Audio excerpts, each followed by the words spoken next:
Ililista natin ang 10 sa pinakamalulupit na motor ng Honda. Kung may tropa ka o ikaw mismo ay nagka-canvas sa mga motor ng Honda, baka isa na dito ang para sa'yo. Simulan natin yan sa number 10, Honda Rebel 500. Meron nitong style, meron nitong attitude at higit sa lahat ay meron nitong authenticity na siyang tutugma sa taste ng mga rider, dala ng isang praktikal at komportableng takbo. Ang Honda Rebel 500 ay isang lightweight cruiser na may style at character. Ang unang manufactured Rebel ng brand ay nilabas noong taong 2017 sa US. Ang simple pero expensive na disenyo ng motor na ito ay nakakatuwa. Ang ride-friendly bike na ito ay merong 471cc displacement na pinapatakbo ng 2-cylinder 4-stroke 8-valve DOHC liquid-cooled engine na konektado sa manual transmission na kaya maglabas ng 45.5 horsepower at 8,500 RPM at 43.3 Nm at 6,000 RPM ng torque na sobra pa sa sapat para bagtasin mo ang highway at expressway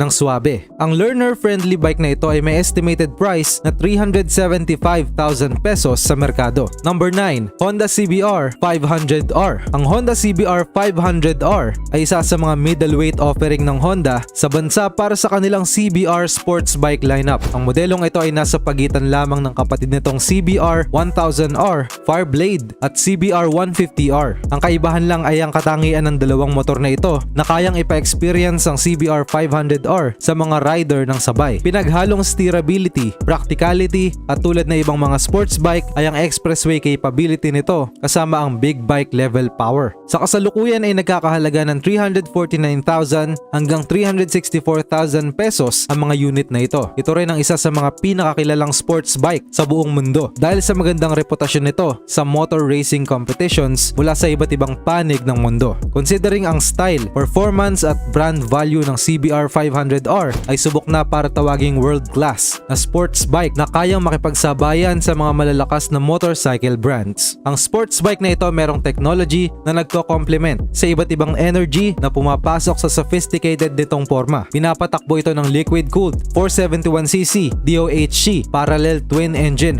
with 4 strokes and 8 valves na nakakonekta sa isang manual transmission at kayang maglabas ng 46 horsepower at 43 Nm ng torque. Number 8, Honda CRF 150L. Ang Honda CRF ay ginawa para lampasan ang mga expectations ng mga motorista sa mga pangkaraniwang motorsiklo. Ang unit na ito ay hindi lamang basta off-road racing inspired na bike. Meron din itong performance na pasok para sa dirt bike category ng mga motorsiklo. Taong 2018 nung unang inilabas ang modelong ito sa bansa at sa kasalukuyan ay may estimated price na 135,000 pesos. Minaandar ito ng single cylinder 4-stroke 2-valve SOHC air-cooled engine na merong 150cc displacement, nakakabit sa 5-speed manual gearbox at kayang maglabas ng 12.2 horsepower at 8,000 RPM at 11.94 Nm at 6,500 RPM ng torque. Kasama na rito ang 7.2 liter na petrol fuel tank capacity na merong chain drive type at PGM-FI na fuel supply system. Ilan lamang ang mga ito sa mga magagandang features ng CRF 150 na panigurado makakapagbigay sa'yo ng swabing travel experience. Number 7, Honda PCX 160. Unang makakapukaw sa atensyon ng mga rider ay ang aerodynamic at sharply styled na LED headlamps at taillights ng Honda PCX 160. Kasama na ang padded seat nito na siyang idinisenyo para sa parehong comfort at rider control aspects sa pagmamaneho. Sa mundo ng motorsiklo, ang mga scooter ang ilan sa mga sinasabing sasakyan na may kakategorize as basic transport. Pero hindi sang-ayon ng Honda sa definisyon na ito, kaya nilabas nila ang PCX 160 dahil gusto nilang patunayan na kaya rin ng isang motor na magpakita ng sarili nitong class, na kaya magbigay ng magandang serbisyo habang pinapanatili ang magandang imahe nito. Ipinakilala sa bansa ang modelong ito taong 2018 kung saan dalawang variant nito ang nilabas ng brand sa halagang 116,000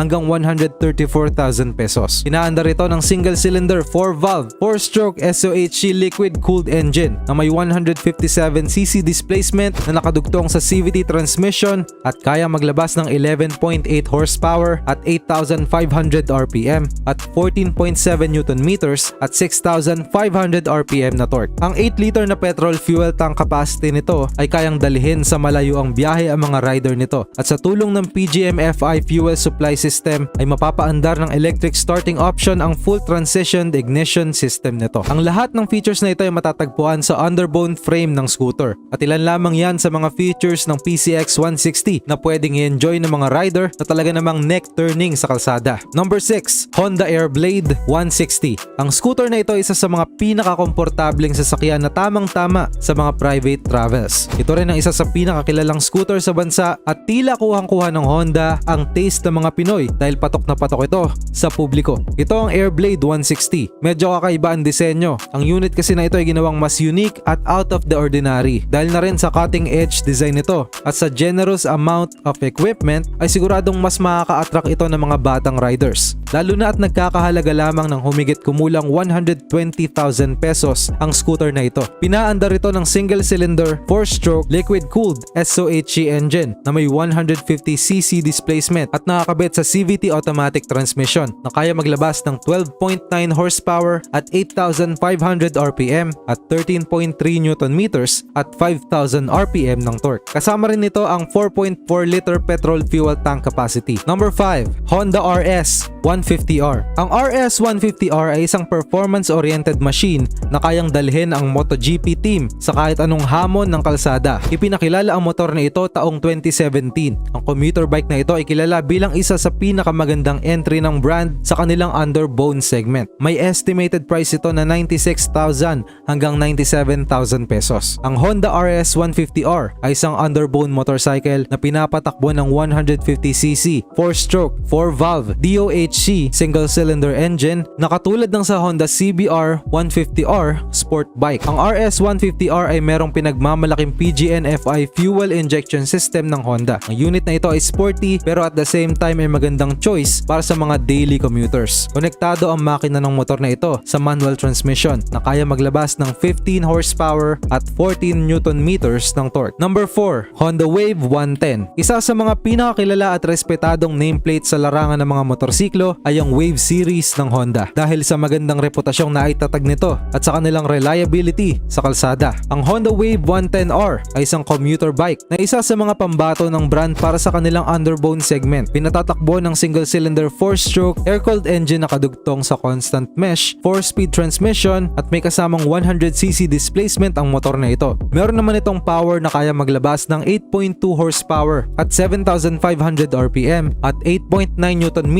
at 5,500 RPM ng torque. Ang 3.7 liter na petrol fuel tank capacity nito ay may kasamang carburetor fuel supply system na may kick at electric starting option kasama ng DC CDI ignition system. Ang 2-seater na motorbike na ito ay merong dalawang variants sa bansa. Kadalasang nagkakahalaga ito ng humigit kumulang 56,000 hanggang 61,000 pesos. Depende sa klase ng variant na mapupusuan mo. Number 3, Honda XRM 125. Ang XRM 125 ng Honda ay isang off-road inspired underbone motorcycle na gawa ng brand na Honda. Pinaandar ito ng 124.89cc 4-stroke air-cooled single-cylinder engine na nakadugtong sa 4-speed manual transmission at kaya maglabas ng 9.54 horsepower at 9.55 Nm ng torque. Ang motor na ito ay available sa iba't ibang variants na motard, dual sport at dual sport extreme variants na siyang may iba't ibang level ng off-road accessories. Ang mga variant na ito ay para sa urban riding with style pero at the same time ay hindi nasasakripisyo ang comfort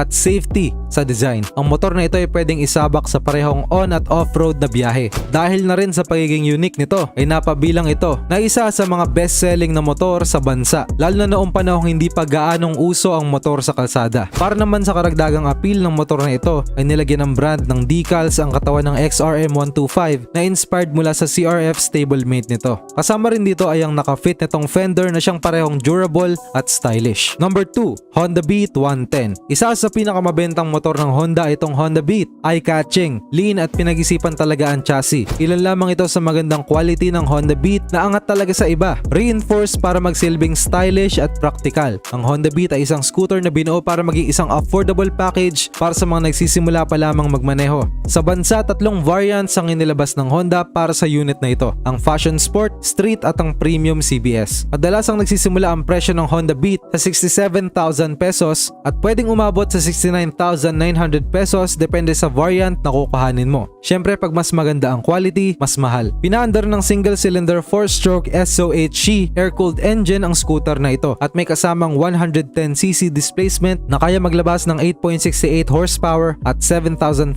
RPM at 9.21 Nm at 6,000 RPM ng torque. Ang 4-liter na petrol fuel tank capacity nito ay tamang-tama para sa mga short travels na balikan at malaking tulong din ang PGM-FI na fuel supply system pati na ang full transitionized na ignition system para sa smooth na arangkada mo. At bago natin na-reveal ang top spot ay comment mo naman below kung ano ang paborito mong motor ng Honda. At dito naman sa top spot natin nandito ang number 1, Honda Click 125. Isa din sa pinakamabentang motor ng Honda sa Pilipinas ang Click 125. Ang mga unit ng motor na ito ay dumaan sa kanilang manufacture sa Batangas. Alam naman natin na kung may pabrika yan dito sa Pilipinas gaya ng Vios, asahan mo na quality at mura talaga yan. Pinaandar ito ng 125cc liquid-cooled PGM-FI ESP engine na nakadugtong sa CVT transmission na kaya maglabas ng 11 horsepower at 8,500 RPM at 10.8 Nm at 5,000 RPM ng torque. Kaya nitong tumakbo ng halos 200 meters sa loob lamang ng 12 seconds. Mas mabilis pa sa mga reply niya sa chats mo. Isa pang importante sa motor na ito ay ang fuel efficiency nito na umaabot sa 50.3